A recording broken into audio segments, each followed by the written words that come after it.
माणूस बघून मत कुठेतरी अडचणी येतातच प्रत्येक अमुदा एक नंबर उमेदवार. एक तरुण नेतृत्व म्हणून आम्ही दादांच्याकडे बघायला आलोय. इलेक्शन पुरतच असतात सगळे कामं. बरोबर. त्यामुळे कसं आहे ह्यावेळेस तर आम्ही बदल म्हणतोय.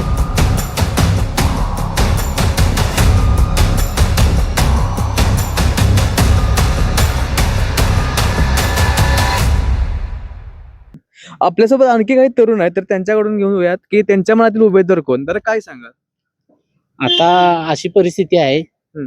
आता कसं झालंय एक तरुण नेतृत्व म्हणून आम्ही दादांच्याकडे बघायला आलोय. बरोबर. मग कसं झालंय प्रत्येक वेळेस इलेक्शन होत्या. हा. प्रत्येक वेळेस कोण विचारत नाही. हा. इलेक्शन पुरतच असतात सगळे कामं. बरोबर. त्यामुळे कसं आहे ह्यावेळेस तर आम्ही बदल म्हणतोय. तर का बरं हमूदाच का? एक तरुण नेतृत्व म्हणून आम्ही दादांच्याकडे बघतोय. तर तुमची जी काही विकास कामं आहेत ते त्यांच्या मार्फत होऊ शकतात का? होईल अशी आमची अपेक्षा आहे. हा. त्यामुळे आम्ही त्यांच्याकडे तरुण नेतृत्व म्हणून आम्ही बघतोय. बरोबर. आणि ते लोकांच्यात मिळून असतात, कसं आहे त्याचा जनसंपर्क कसा आहे?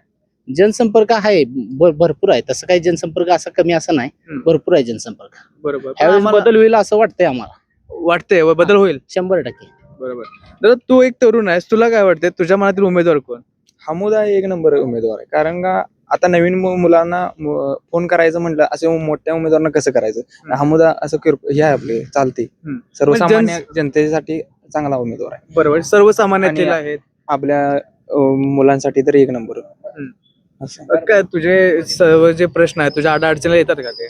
हा, एखाद दुसरी अडचणी जरी सॉल्व्ह केली तर भरपूर झालं. बरोबर.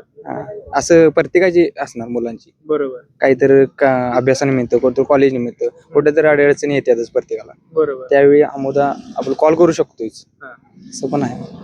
तुम्ही तुमच्या अडचणीला त्यांना कॉल करता, त्यासाठी झालं. पण विकास कामांचं काय? विकास कामांसाठी पण थोडीफार तरी मदत होईल का नाही, जास्त राहू दे. बरोबर. असं अशा ते अमुदाचं उत्तम आहे आपल्यासाठी. बरोबर. म्हणजे तुम्ही सर्वसामान्य उमेदवाराकडे बघताय. हा, बरोबर. आणि युवा नेतृत्वाने आणि पहिल्यांदा मिळालेला आहे ते सोनं होणार त्याचं. काय वाटतं येणाऱ्या काळात शिव मतदारसंघावरती कोणत्या पक्षाचा झेंडा लागेल? काँग्रेसचा लागेल. आपण झेंडा याच्या बघत नाही, पण आपण माणूस बघून मतदान करणार. बरोबर. असं आहे. फक्त हमूदा म्हणून मतदान 100%. बरोबर. तुम्हाला काय वाटतं कोणत्या पक्षाचा झेंडा लागेल आणि कोणत्या उमेदवाराला ते गुलाल लागेल? आता कोल्हापूर जिल्ह्यात सध्याची परिस्थिती बघता काँग्रेसच आहे. बाकी सगळीकडे नाही, पण आपल्या इथं कोल्हापूर जिल्हा बघता आपल्या भागात पण आहे काँग्रेस. म्हणूनच आम्ही दादांनी सहकार्य करणार असं आहे. बरोबर. धन्यवाद दादा.